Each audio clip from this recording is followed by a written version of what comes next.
All right, and now let's take another flight. We are flying to Colombia, and we have the pleasure to have here with us the Deputy Minister for Agriculture and Rural Development. 22 de abril, Día Internacional de la Tierra.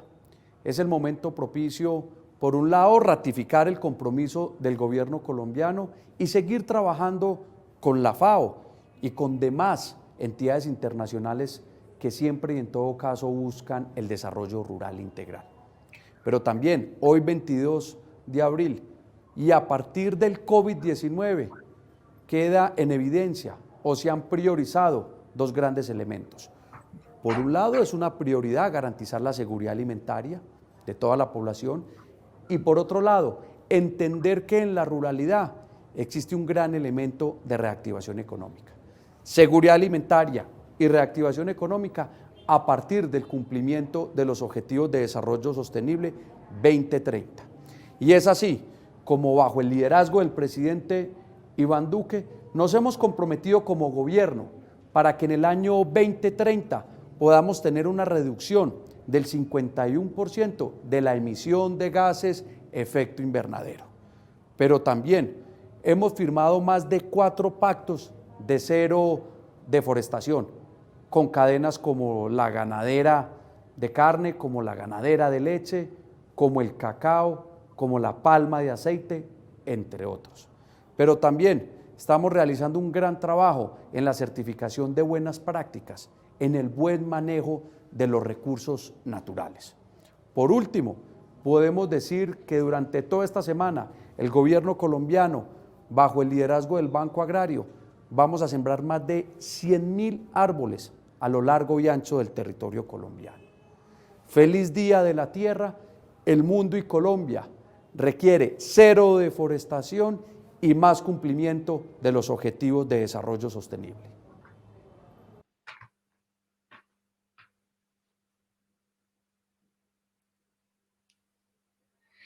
And now we are going to stay a bit longer in Colombia because we have the pleasure to have here with us Paula Polmier, founder of Platos Sin Fronteras. Hello, Paula.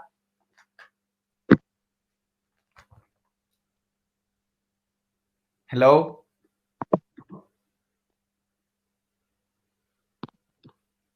Hello, Paula, can you hear us?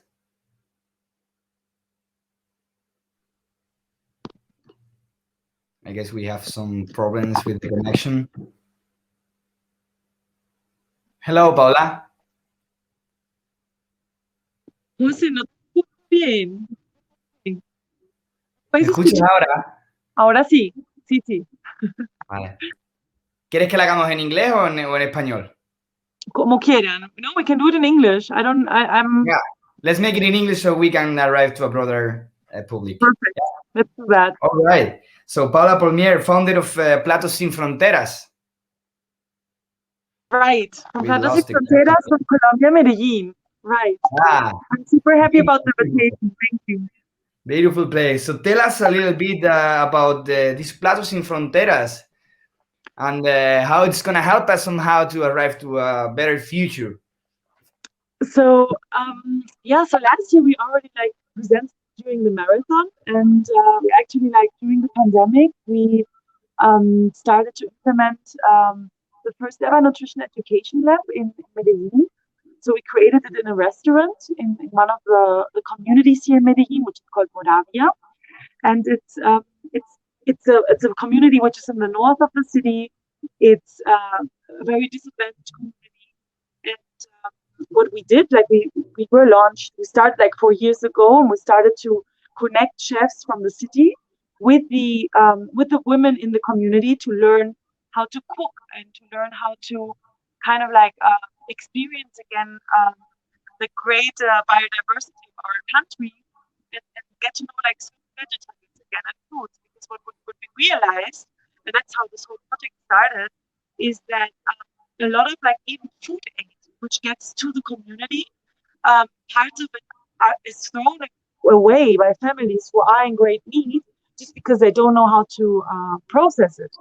Or example, a zucchini is something which a lot of people don't like. They don't even know how to prepare it, and if they eat it like raw or they're like, okay, this is cucumber. Like they don't know the difference, and that happens a lot with a lot of like vegetables here. And that's what we actually want to approach, like to bring us closer to vegetables, to fruits, and the heart of it is to bring nutrition to all, so nutrition to um, especially to women and their families in this, like to communities which normally don't have access to nutrition know-how, to nutrition knowledge, to food education, and that's what we are. That is what we're focusing on.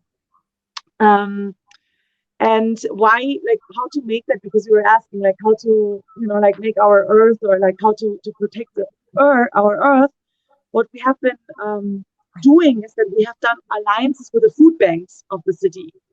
So a lot of like food which normally is thrown away, it gets to the communities, and we process it in the community with the women.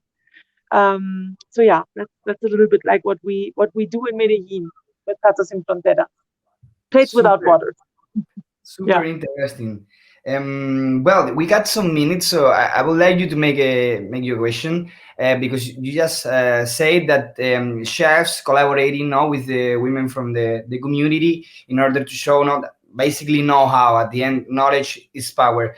I'm wondering, are these chefs coming from different parts of the world, or are they from the region? Are they local? Because you just said that, for example, they don't know how to use zucchini. At the end, there are many examples where one raw material is a deliciousness in one country, but then in the other, maybe they don't know how to use it. So I was wondering if there is this mix, no, of cultures somehow.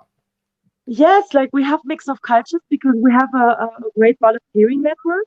So what we work with a lot of local chefs, of course, but like we also, like before the pandemic, we also had chefs which actually wanted to come in from different cities to support us. We had like an amazing Dutch chef, which like showed us amazing recipes. And what has happened is that, like let's say like the Dutch chef gets together with a Colombian chef, they create a new plate, and the women can like capture all the knowledge. And yes, we try to kind of be like as diverse as possible. But we work, of course, also with a lot of like chefs from Medellin, who have a lot of like experience in. And it's not that we're like just promoting you have to be a vegetarian to be part of our program, but we are promoting like the use of plants, of veggies. Not because we say that the other food is bad, but that's the way, like that's what we want to learn together, right? So yeah. Super, super. Because, well, at the end, I said before, knowledge is power, and it is also nice to see that we are putting some efforts on somehow educating the community, because somehow we are, studying a lot about the agriculture. Now we have been listening about many examples on how to improve the way we grow food somehow, and then how we transport it, and etc. But at the end, educating the people that really eat food, it's also what can really makes the difference, no? So Mhm. super interesting, Paula.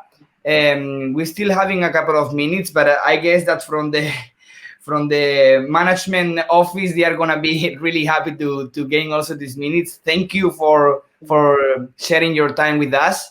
Jose. Thank you, thank you.